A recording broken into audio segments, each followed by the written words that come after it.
Developing the community, transforming lives, and simply making a difference are much more reachable goals if women take part in the solution.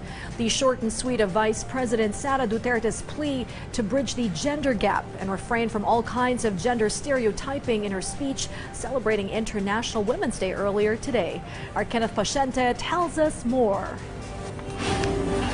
In celebration of International Women's Day, Vice President and Education Secretary Sara Duterte emphasized that women must be treated fairly. In a speech at the program of the Philippine Commission on Women or PCW, VP Sara said women should not be left out in the modern era and women need to be given the same opportunities as men.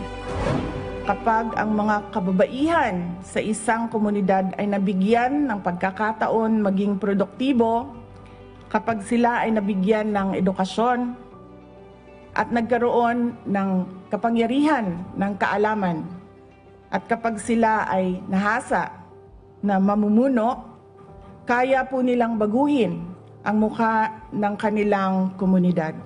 According to the Vice President, protection of women from domestic violence and the online community should be in place. She emphasized that cases of teenage pregnancy are also being addressed by the DepEd.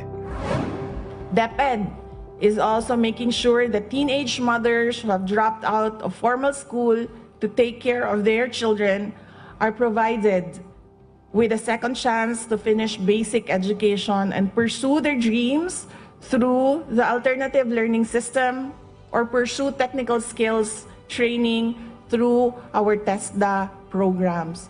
According to PCW, the gender gap and gender stereotype must stop and gender equality should be strengthened, a thing where a whole-of-nation approach is necessary.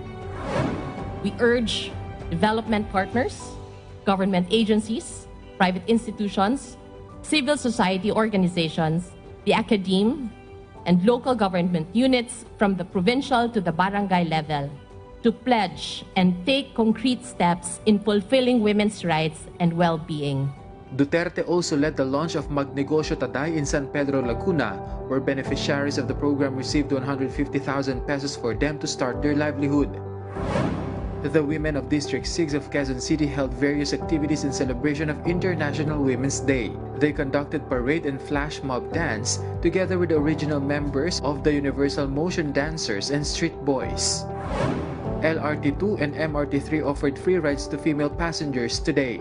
Kenneth Paciente for The Nation.